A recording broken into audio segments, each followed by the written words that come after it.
시청자 여러분 안녕하십니까. 지금부터 저녁에 한머리문을 시작하겠습니다. 이번 시간에는요, 우선 이 김정숙이, 그 다음에 김혜경이, 그리고 이제 김건희 여사, 이 세 분과 관련된 사법 리스크, 이거를 갖다가 종합적으로 정리해 드리겠는데요. 김혜경이가 말이죠, 2심에서도 1심과 똑같은 벌금 150만 원을 선고를 받았습니다.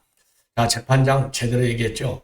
자, 범행을 부인하고, 그리고 책임을 전가하고, 그리고 선거의 공정성과 투명성을 해쳤다. 예, 제대로 지적을 했습니다. 자, 이럼에도 불구하고 뻔뻔스럽게 말이죠. 어제 전현희가 이 법과 선고를 갖다가 대선 이후로 늦추라. 이렇게 지금 압박을 했고요. 그리고 또 이제 위중 교사와 관련해서는 지금 이 재판부가 말이죠. 6월 이후로 늘리겠다. 그런데 재판 날짜는 잡지 않고 있습니다. 참, 이런 이 사법부가 대한민국의 사법부가 맞는지 도저히 이해할 수 없는 상황이 벌어지고 있어요. 예. 자, 그러다 보니까 지금 이제 이 판사들 분위기가 여러분들께서도 좀 궁금하실 텐데요. 지금 이제 전반적으로 보면 판사들이요. 전반적으로 보면 판사들이 부글부글 하고 있지만은 지금 이 해당 재판부와 같은 입장에 있는 이 판사들의 경우에는 진짜 속내가 다르다. 이렇게요. 조선일보의 양은경 기자, 법조 전문 기자죠. 이 법조 전문 기자인데 그냥 법조 전문이 아니고 실제로 이분은 법조인입니다. 변호사 자격을 가지고 있는. 자, 그래서 양은경 기자의 지금 취재 기사, 그리고 이제 유튜브 방송 내용은 제가 종종 여러분께 인용해 드리는데, 진짜, 이 판사들의 진짜 속내는 그럼 우리 보러 어쩌란 말이냐, 이렇게 압박을 오는데, 그러면 국민의힘이 책임을 져줄 것이냐, 누가 책임을 져줄 것이냐, 누가 방파제 역할을 우리가 제대로 때리면 해줄 것이냐 이겁니다. 그런 점에서 이 판사들이 굉장히 지금 불만이 많다. 그러다 보니까 재판 일자도 지금 대선 이후로 늘리고 있고, 연기하고 있고요. 그리고 이렇게까지 지금 민주당에서 압박을 하다 보니까 재판 결과도 달라질 가능성을 배제할 수 없는 것 아니냐. 예, 이런 지금 입장을 내놓고 있다는 겁니다. 굉장히 정말 대한민국의 사법 시스템의 위기의 진짜 상태를, 심각성을 갖다가 양은경 기자가 지적하고 있어요.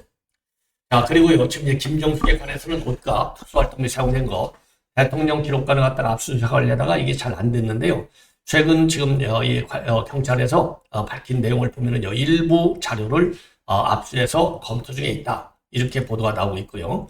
자, 그리고 이제 문다에 대해서도 새로운 또 의혹이 제기돼서, 그러니까 이제 바자회를 했는데요. 바자회를 했는데 그 바자회에 한 돈을 갖다가 기부한다고 해놓고 기부를 안 했다는 겁니다. 이 더러운 인간들, 정말 어쩌다가 대한민국 이런 인간들이 대통령을 해먹고 대통령 부인을 해먹었는지 알 수가 없네요. 예. 자, 그래서 이런 내용까지 전부 다 이렇게 말씀을 드리도록 하겠고요.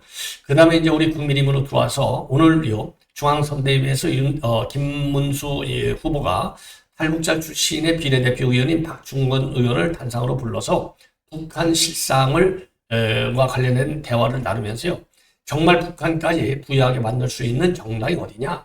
대한민국에서 우리 국민의힘밖에 더 있느냐 이겁니다. 더군다나 김문수 후보의 경우는 좌파 생활까지 다 해봤다. 이런 얘기를 하면서 누가 제대로 대한민국을 운영할 수 있는 능력과 경험을 가지고 있냐 이겁니다. 그러면서 가난하게 하는 게 과연 진보냐? 내가 가짜 진보를 찢어버리고 싶다. 예, 이재명이가 찍고 싶어 하는 거하고요. 김문수 후보가 찍고 싶어 하는 거고 결이 이렇게 달라요. 이재명이가 찍겠다는 게 뭘 찍겠다고 했죠? 형수 그거 찍겠다고 했잖아요. 이 못된 인간. 예, 가난을 찢어야죠. 가난. 자, 박정희 전 대통령이 이제 가난을 찢어내서 지금 오늘날 세계 10대 강국으로 키웠잖아요. 이제는 이제 5만 불 소득으로 향해서 김문수 후보가 제대로 정말 가난의 기억자도 우리가 나오지 않도록, 그리고 이제 그렇게 하기 위해서는 양극화 문제를 해결할 수 있는 지도자로 우리가 만들어야 될 것이 아니냐, 이렇게 생각이 듭니다. 그리고요, 오늘 이제 김용태 이제 사무총장 내정자, 지금 이제 오늘 선대위에서 그동안에 이제 오늘 말하자면 이제 일성을 내놨습니다. 그리고요, 동아일보 단독 보도에 의하면은 김문수 후보가 직접 김용태한테 비대위원장직을 맡아달라 직접 요청을 했다고 합니다. 예, 직접 요청을 했다고 합니다. 요 내용을 공개하고, 그리고 이제 김용태 그 사무총장 내정자는요, 이제 앞으로 그야말로 이 소통과 개혁, 이거를 철저히 하겠다라고 하는 입장을 내놨습니다. 자, 그래서 이제 김용태 신임 이제 사무총장이 되겠죠. 신임 사무총장의 이런 발언 내용들이 이제 언론에 지금 이제 회자가 되기 시작하고 있습니다. 자, 그래서 오늘 말이죠. 이 김용태 의원이 내놓은 이런 입장문, 요 내용도 여러분께 자세하게 좀 설명을 드리도록 하겠습니다. 자, 그래서 계엄을 과오로 인정해야 된다. 계엄을 과오로 인정해야 된다. 이런 얘기까지 했고요. 그리고 진정한 소통과 그다음에 이제 그 개혁, 그리고 통합을 강조하고 있습니다. 요 세 가지가 말하자면 이제 키워드가 되겠고요. 자, 그리고 이제 이 김행 지금 현재 전 비대위원이 되겠죠. 지금 김문수 캠프에서 시민사회 총괄 단장을 맡고 있어요.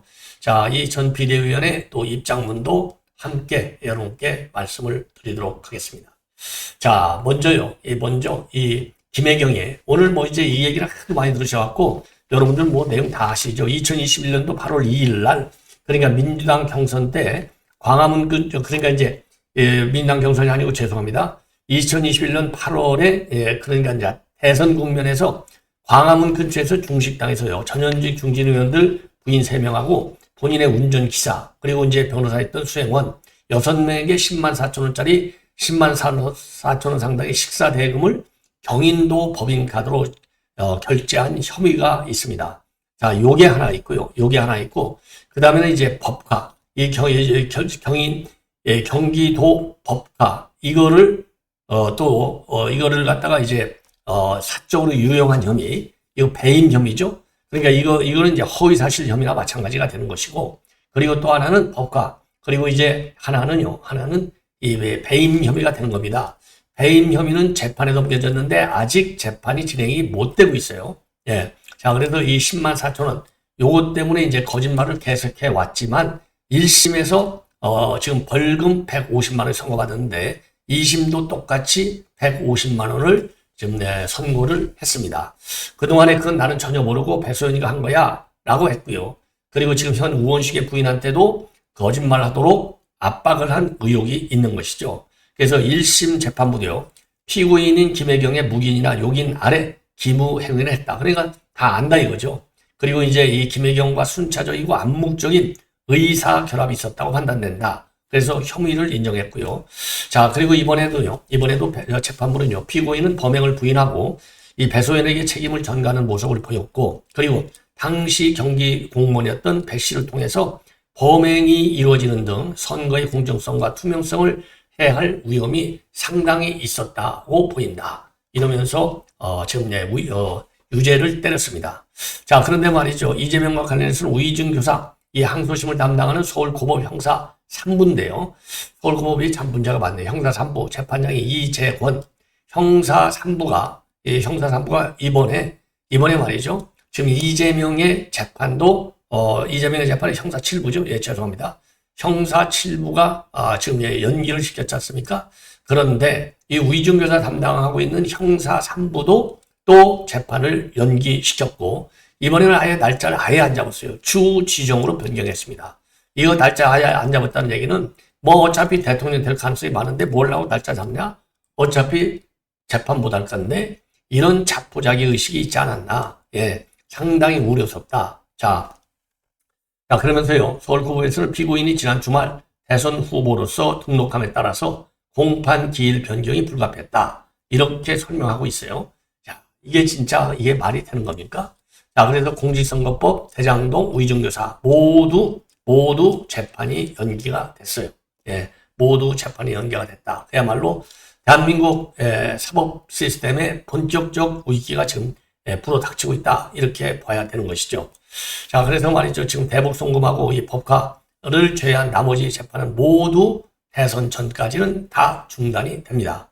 그리고 이제 쌍방울 대북 송금 사건하고 경기도 법카 유용 사건은요, 수원지법에서 재판이 진행되고 있는데 요거인들 제대로 진행이 되겠습니까? 예. 자, 그리고요. 예, 그리고 또 이제 한 가지 말씀드리면 이제 김정숙은요, 경찰에서 오늘 기자간담회를 통해서 밝힌 게 요 대통령 기록관 압수수색을 제대로 못하고 있었다라고 돼 있는데, 그럼에도 불구하고 이 김정숙 옷값 특활비 사용과 관련해서는 일부 자료를 지금 압수수색을 했다라고 있는 게, 그래서 요거를 가져가 지금 분석해서 제대로 수사가 진행 중에 있고요. 그 다음에 이제 또 하나는 지금 이제 다해 의혹입니다. 문다해가 2022년도 12월에 본인이 운영하고 있는 갤러리에서 자선 바자회를 가졌어요. 자선 바자회 형식의 전시회를 가졌는데, 그때 그 모금액은 전부 다 기부한다, 이렇게 얘기했는데 기부가 이루어지지 않았다는 겁니다. 그래서 요 혐의에 대해서도 별도로 고발이 돼서 요 부분도 수사하겠다라고 밝히고 있습니다. 자, 그리고 이제 마지막으로 조선일보가 단독으로 보도하고 있는 내용인데, 지금 이제 김건희 여사는 14일 날 나와달라, 이렇게 소환을 통보했는데, 이번 소환 통보의 사연은 이 공천 개입 의혹, 그러니까 명태균 의혹이죠. 요거와 관련된 조사가 목적인데, 지금 현재 김건희 여사의 건강이 워낙 안 좋기 때문에 출석이 어려울 가능성도 있다. 그리고 이번 출석 한 번으로 끝나는 게 아니라 여러 차례 조사가 불가피하다. 예, 이런 지금 보도가 나오고 있습니다. 자, 상당히 참 이 김건희 이 여사에 대한 소환 조사를 이렇게 빠르게 하는 걸 보면요, 모든 사람 앞에서 당연히 공평하게 이루어져야 되겠죠. 자, 그런데 그러면 김정숙 여사는 지금 3년이 되도록 소환은 그만두고 소환장 하나도 제대로 못하고 전부 무혐의 처리한 이 검찰인데, 이 검찰 공정하게 수사가 이루어져야 될 것이 아닌가, 이렇게 생각이 듭니다. 자, 그리고 지금 예. 자, 그래서 말이죠. 자, 지금 현재 이렇게 이제 이재명과 관련된 재판 이렇게 계속 연기되다 보니까 지금 이제 판사들은 어떤 심경일까? 이게 이제 굉장히 궁금하실 텐데요. 조금 전에도 말씀드렸듯이 대다수의 판사들은 지금 부글부글 끓고 있다, 이렇게까지 압박을 받아갖고 판사 해먹겠느냐 이거죠. 자, 그런데 지금 지금 이렇게 재판을 직접 담당하고 있는 판사들의 이제 분위기를 보면은, 아니 지금 민주당이 지금 뭐 대선 될지도 모르고 이렇게 여론이 높고 지지 여론이 높은데, 그러고서 또 민주당의 압박이라고 하는 것이 특검과 그다음에 탄핵, 대법원장까지 탄핵하고 특검하겠다고, 그리고 청문회 불러세우는 마당에 우리가 무슨 힘이 있냐 이 말입니다. 우리가 무슨 희망이 있냐, 이런 압박을 견딜 사람이 도대체 몇 명이나 있겠냐 이거죠. 더군다나 그럼 이걸 막아주려면 국민의힘이 세게 막아줘야 되는데, 국민의힘이 이거를 세게 막을 형편이 되냐 이겁니다. 세게 막을 형편이 되냐? 예, 그런 형편도 되지 않느냐. 그러니까 자기네들을 보호해줄 정치적인 막이 없는 거예요. 방어막이 없어. 그냥 민주당에서 지금 이 압박하는 이 칼을 꽂으면 그대로 맞을 수밖에 없다는 것이죠. 근데 이렇게 목숨 걸고 생명 걸고 재판할 판사가 과연 몇 명이나 되겠느냐? 현실적으로 불가피하다 이거죠. 더군다나 말이죠. 더군다나 지금 민주당에서 이렇게 하는 걸 보면은, 어마어마하게 지금 압박을 가하면서 정말 신변의 위협을 느낄 정도로까지 압박을 가하고 있는 건 아니냐 이거죠. 자, 그렇기 때문에 이 재판을 연기하고, 그리고 또 재판을 연기했는데 이재명이 만약 대선이 된다? 그러면은 판결 내용도 달라질 수 있는 것 아니겠냐. 이렇게까지 자포자기하는 분위기가 있다는 겁니다. 자, 그래서 지금 양은경 기자의 주장은요, 이거 이렇게 갖고 되겠냐 이겁니다. 이렇게 갖고 되겠느냐? 도저히. 자, 그래서 왜 그러냐? 이거 법에까지 지금 이 신분 보장이 철저하게 돼 있는데, 법으로까지 바로 이런 압박을 견뎌내라고 지금 법으로까지 철저하게 신분 보장을 하고 있는 상황이 되는데, 도대체 이런 법의 보호 장치마저도 전혀 말하자면 보호 장치마저도 있는데도 불구하고 이걸 무시하고 그야말로 약박에 굴복하고 있는 이 사법부, 이게 과연 이게 어느 나라 사법부냐 이거예요. 심각하다 이겁니다. 자, 법의 보호 장치를 보면은요, 제가 그랬잖아요. 요 판사들 신분부장이 너무 세다 그랬는데, 이런 센 신분부장 조치에도 불구하고 흔들린다 이겁니다. 그래서 헌법 106조에 보면 판사는 탄핵 또는 금고 이상의 형의 선고에 의하지 아니하고는 파면되지 않는다는 겁니다. 그러니까 탄핵이라든가 또는 뭐 이 징역살이, 징역, 이런 거가 아니면 절대로 파면되지 않아. 이 정도로 신문 보장이 확실해. 그리고 징계 없이는 정직 감봉 기타 불리한 처분도 받지 않아. 자, 이렇게 돼 있는데 뭐가 이것만큼 더 보호막이 어디가 있냐 이거죠. 이 양은경 기자 얘기가 옳은 얘기죠. 요거보다 더 센 보호막이 어디가 있냐. 이 정도로 보호를 해줬으면 소수일것 판단해야지 지금 뭐 하는 소리냐. 이런 지금 이 국민들의 불만이 지금 나오고 있는 겁니다. 와, 참 큰일 났어요. 예. 자, 이렇게 해서 말이죠. 여하간 판사 여러분들 각성하시라. 아니, 이 지금 파면 탄핵시켜 해도 헌재에서 탄핵 전부 촉촉 기각되잖아. 이걸 우리 판사들은 듣지도 보지도 못하고 있나요? 야, 이런 소신 있는 판사가 그렇게 다 죽었단 말입니까? 그럼 우리 국민들은 누구를 믿고 살 수 있냐 이 말이에요. 마지막으로 가는 데가 결국 법원인데, 야, 참 이게 사법의기가 아니고서는 도대체 이게 뭐가 사법의라고 해야 될지를 모르겠네요. 자, 그 다음에 이번에는요, 지금 이제 이 김문수 후보가 제대로 이재명을 직격하고 있습니다. 후회롭게 하는 것이 진보이지 가난하게 하는 것이 진보이냐? 가짜 진보를 확 찢어버리고 싶다. 자, 그러면서 대북 큰과학과 같은 여러 고통에 처한 북한 동포들을 우리가 구원해내야 된다. 북한을 자유통일해서 풍요로운 북한을 만들 수 있는 정당은 국민의힘 뿐이다. 자, 그러면서 이제 탈북자 출신의 박충건 의원을 단상으로 불러서 북한 실상과 관련해서 질답을 했습니다. 예. 이런 것만 보더라도 결국은 국민의힘이 정권을 잡아야 북한을 풍요롭게 만들 수 있는 대북 정책을 추진할 수 있는 것이 아니냐. 그래서 김문수 후보가 본인이 대통령이 되고자 하는 것은 바로 이런 방향의 일을 하기 위한 것이고, 박중근 의원의 친구들이나 북한에 있는 그 아이들이 자유롭고 풍요롭게 살아갈 수 있게 하는 건 대한민국에서는 오직 국민이 빼고는 할 수 있는 정당이 없다. 저는 좌파도 다 해봤고 또 박 의원도 김일성 수령님 만세 이런 거 다 하고 살지 않았나. 이렇게 우리가 다 경험한 사람들이다. 그래서 국민의위원회 반드시 이겨야 하고, 이기는 것은 제가 부귀 영화를 누리자는 것이 아니라 대한민국을 위한 것이고 북한 동포들이 올바르게 살고 자유를 누리게 하기 위한 것이다. 예.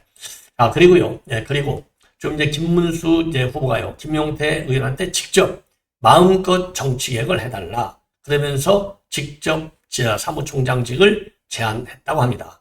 자, 그러면서 김문수 후보의 당부의 말씀에는요, 청년들이 주인공이다. 젊은 분들이 다양한 목소리를 내고 다양한 역할을 할 수 있도록 해달라. 이렇게 직접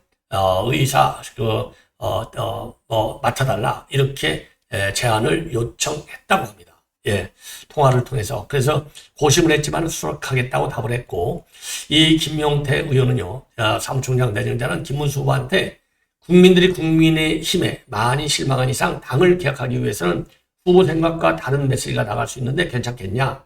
거기에 대해서 그런 건 괜찮다. 힘을 실어줄 테니 마음껏 정치개혁을 해달라. 이렇게 당부를 했다고 합니다. 그리고 연말부터 이어진 정치 상황에서 국민들께서 듣고 싶어하는 메시지가 있지 않느냐.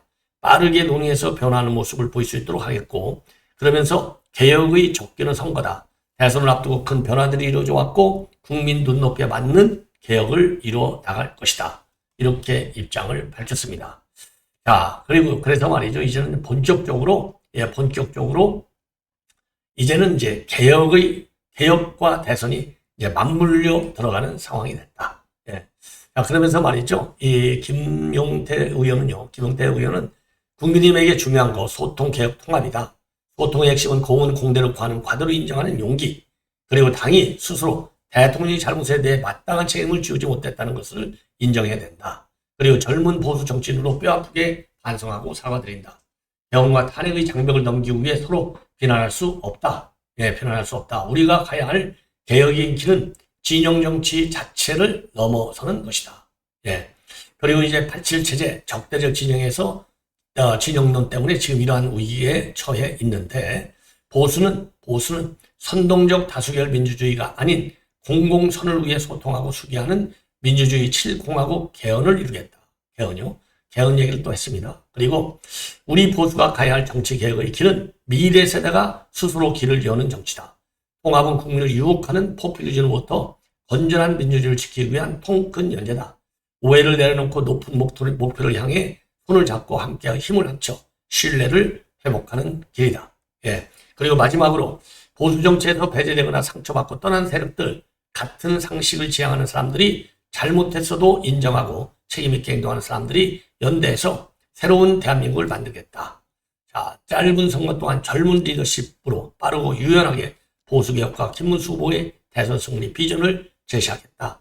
여기서요, 그동안 보수 정치에서 배제되거나 상처받고 떠난 사람들, 이 이준석을 주로 얘기하는 거라고 볼 수 있겠죠. 본래 김용태는요, 이준석 계열로 지금 알려져 있습니다. 자, 그래서 어떻든 간에요, 빠르게 당을 혁신해서 반드시 우리 김문수 후보가 당선될 수 있도록 그야말로 만전을 기해달라, 이렇게 부탁을 하고 싶네요. 자, 그리고 이제 오늘 지금 이제 공약 10선, 요거를 다시 한번 여러분께 말씀을 드리도록 하겠습니다. 공약 10선. 자, 첫 번째가 자유주도 성장, 기업하기 좋은 나라.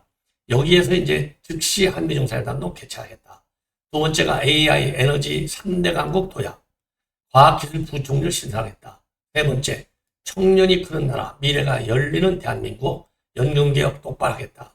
GTX로 연결되는 나라, 그 다음에 중산층의 자산 장식, 아이 낳고 기르기 좋은 나라, 안심되는 평생복지, 소상공인 민생이 살아나는 서민경제, 재난에 강한 나라, 그리고 특권을 끊는 정부, 국책을 이기는 힘, 튼튼한 국가안보, 이 10가지를 세웠습니다. 그리고 선대위를 보면은요, 공동선대위원장에는 황우여, 주호영, 안철수, 권성동, 나경원, 양양자, 김용태, 그리고 김재원은 비서실장, 윤재욱은 총괄본부장, 신동욱은 대변인 단장, 윤희숙은 공약개발 단장, 장동영은 상황실장, 강명구 일정단장, 유상범 빅텐트 추진단장이 되겠습니다. 자, 그래서 이제 빠르게 변하면서 말이죠. 빠르게 변하면서 우리가 제대로 이재명이를 완전히 제압할 수 있는 그런 여건을 하루속히, 지금 시간이 없기 때문에 번개같이 강구하고 일사불란하게 좀 단일 대우로 싸워야 된다. 이런 말씀을 다시 한번 드리고 싶습니다. 예. 자, 그리고요, 이제 마지막으로 이제 김행 전 비대위원이죠. 지금 시민사회 총괄 단장을 맡고 있습니다. 자, 그래서 이제 윤 대통령의 출당, 이런 문제가 지금 계속 나오고 있는데, 특히 한동훈이가 이거를 강하게 주장하고 있어요. 그거는 대통령 스스로 판단할 수 있다. 예. 김문수 후보 입장에서는 한동훈과 안철수와 이 절박함이 다르다. 이제는 시간이 없다. 저희는 지금 분초가 가깝게 현장을 뛰고 있고, 제발 윤 대통령도 도와주시고, 다른 후보들도 지금은 이재명을 상대로 싸우는데 힘을 모아야 된다. 이제 20일 남았는데 전력을 흩뜨리면 안 된다. 그리고 권성동 사퇴 요구 일부 주장과 관련해서는 지금 원내대표 선거를 치르면 개파 분쟁이 일어난다. 하지만 선거가 20일밖에 안 남았다. 저는 이미 당원들이 지도부에 대한 정치적 판결을 내렸다 본다. 지도부에 대해 사망 선고한 거 아니냐? 당원보다 더 무서운 게 어디 있느냐? 예. 그리고 지금 이제 김문수 후보가 관훈 토론에서 광장 세력과 손을 잡을 필요가 있다고 언급한 거, 그거는 권광훈 목사와 연대라고 폄하하는 분들이 계신데, 탄핵을 반대하는 과정에서 많은 국민들이 집회에 나와 있다. 세이브 코리아도 집회에서도 대구, 광주, 부산에서도 왔고, 그런 그분들이 특정 종교라든가 아니면 특히 전광훈 목사님과 연계가 있는 것은 아니다. 그분들과 얘기해보면 이재명이 대통령 되면 망한다는 이야기를 하시고, 대한민국이 북한보다 더한 나라가 될까 봐서 태극기를 들고 오신 것이다. 그분들이 광장 세력인데 저희가 동원을 했느냐? 뭘 했느냐? 자, 그리고 이준석과 관련해서 이준석이가 일정 부분의 득표력은 분명히 있다. 저희는 끝까지 그분을 설득해서 함께 이재명과 싸워보자고 말씀을 드릴 것이다. 그리고 한덕수 전 총리의 합류 문제 좀 어렵다. 대신 개헌 문제에 대해서는 좀 도와드리겠다. 이렇게 입장을 내놨는데요. 총리까지 하신 분이나 가볍게 움직이시는 않을 것 같지만은 이미 그쪽 캠프에 계신 분들이 우리 쪽에 문을 두드리고 있고 실무선상에서 상당한 화합이 이루어진다. 그리고 한덕수 총리가 와주시면 너무 감사하지만 강요할 수는 없고 그건 총리님께서 결정하실 거다. 근데 이 선대위에 직접 조인하지는 않겠다라고 이미 결론이 난 사항이 되겠습니다. 다만 개헌 문제에 관해서는 좀 도울 용의가 있다. 이런 그 입장을 내놨어요. 예. 시청자 여러분, 이것으로 본 방송은 마치겠습니다. 대단히 고맙습니다.